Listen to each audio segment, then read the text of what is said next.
Hello everyone, welcome back to my channel. কেমন আছেন আপনারা সবাই? আমার একটি নতুন ব্লগে আবার আপনাদের স্বাগত জানাই। আজকে রবিবার, হাজব্যান্ড চলে গেছে অফিসে। আর এখানে দেখুন আমি মেয়েকে বসিয়ে দিয়েছি কিছু ড্রয়িং নিয়ে। সকালের দিকটায় বেশ কিছুটা কাজ থাকে, তাই ভাবলাম ওকে একটু ড্রয়িং নিয়ে বসিয়ে দিই। আর এইখানে কালারগুলো গোছাতে গিয়ে দেখছি একটা কালারও আর আসতো নেই।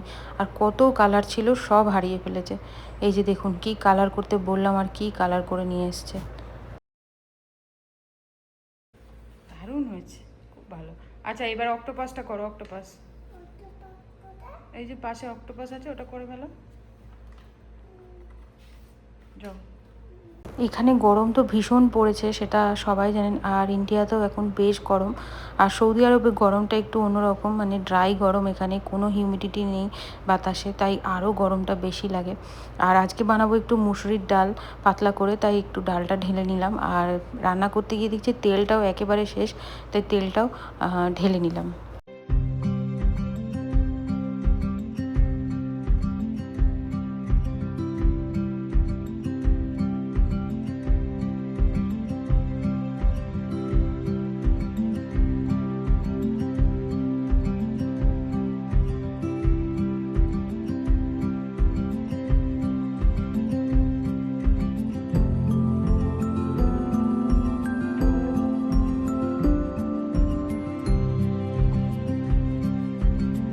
চলুন, মোটামুটি এখানে তেল ডাল যা ছিল শেষের দিকে সেগুলো সব ঢালাঢালি করে এইবার এখানে একটু জোগাড় করে নিয়েছি রান্নার। এখানে ঝিঙে কেটেছি, এখানে মুসুর ডালটা ভিজে রেখেছি, পেঁয়াজ রসুন টমেটো কাঁচা লঙ্কা মোটামুটি সব নিয়ে নিয়েছি।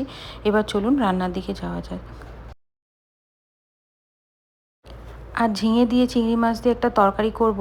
আর এখানে চিংড়ি মাছটা বেশ ভালোই অ্যাভেলেবেল, মানে সারা বছরই চিংড়ি মাছ পাওয়া যায় আর খুব ফ্রেশ থাকে চিংড়ি মাছগুলো। তাই এই চিংড়ি মাছ আমরা প্রায়ই নিয়ে আসি। আপনারা হয়তো দেখেছেন আমার ভিডিওতে যে আমরা চিংড়ি মাছটা একটু বেশি খাই এখানে, কারণ টাটকা মাছের মধ্যে এই চিংড়িটাই একটু বেশি ভালো পাওয়া যায়।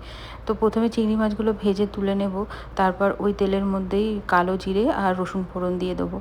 অল্প একটু পেঁয়াজও ব্যবহার করেছি, কারণ একটু মাছের তরকারিতে পেঁয়াজ না দিলে ভালো লাগে না, তাই পেঁয়াজটাকেও একটু হালকা করে ভেজে নিয়ে এবার ঝিঙেগুলো দিয়ে দেবো। এই রান্নাটা খুবই সহজ, একবার বানিয়ে দেখতে পারেন। এখন এখানে ভীষণ গরম পড়েছে, তাই হালকা পাতলা রান্না খেতেই ভালো লাগছে। মূলত দেশে থাকলে ঝিঙে দিয়ে আলু পোস্তটাই বেশি ভালো লাগে। এখানে যেহেতু পোস্ত একেবারেই পাওয়া যায় না অথবা নিয়েও আসা যায় না, তাই ঝিঙে আলু এইসব দিয়ে একটু অন্যরকমভাবে বানানোর চেষ্টা করেছি।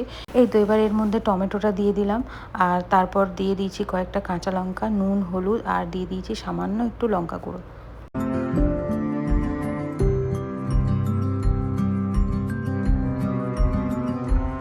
পাশাপাশি এখানে ডালটাও চাপিয়েছিলাম, ডালে শুধুমাত্র নুন হলুদ দিয়ে একটু সেদ্ধ করে নেব। আর দিয়ে দিয়েছি একটা কাঁচা লঙ্কা। এই যে দেখুন, এখানে তরকারি প্রায় হয়ে এসছে। এবার আমি চিংড়ি মাছটা দিয়ে ভালো করে মিশিয়ে নেব, আর দিয়ে দেবো সামান্য একটু জল।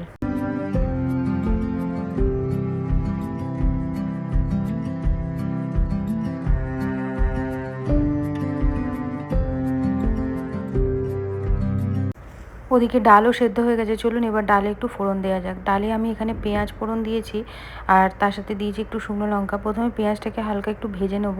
ভেজে একটু পেঁয়াজ আমি তুলেও রাখবো, ভাজা পেঁয়াজ, কারণ আমি পরবর্তীকালে একটু আলু ভাতেতে ব্যবহার করব। আর এই ডাল দিয়ে আলু ভাতে দিয়ে খেতে তো দারুণ লাগে। আর দেখুন পেঁয়াজ ভাজা হয়ে গেছে, সাথে একটু পাঁচ ফোড়নও দিয়ে দিয়েছি। আর ডালটা দিয়ে খুব ভালোভাবে এটাকে ফুটিয়ে নেবো।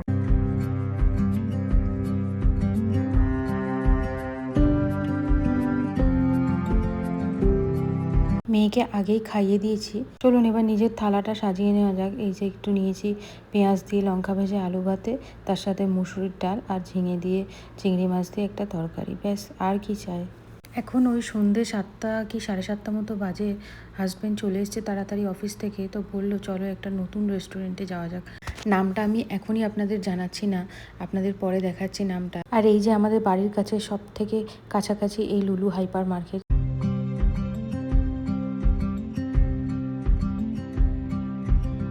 আর দেখুন রেস্টুরেন্টের নামটা একবার, কলকাতা এক্সপ্রেস। দেখে তো এত ভালো লেগেছিল, তো এসেই প্রথমে অর্ডার করে দিয়েছি ফুচকা, আর তার সাথে এগ চিকেন রোল। প্রতিটা আইটেমই ছিল খুব ভালো খেতে। আর ফুচকা তো আর এক প্লেটও অর্ডার করা হয়েছিল, মানে ফুচকাটা খেতে খুবই ভালো লাগছিল। আর আমরা Kolkata style chicken biryani order করেছিলাম, কিন্তু যেহেতু ওরা এই 3-4 দিন হলো ওপেন হয়েছে, তাই ওটা আমাদের দিতে পারেনি। তো চলুন এই যে খাওয়া দাওয়া শেষ করে এবার ফিরছি বাড়ি।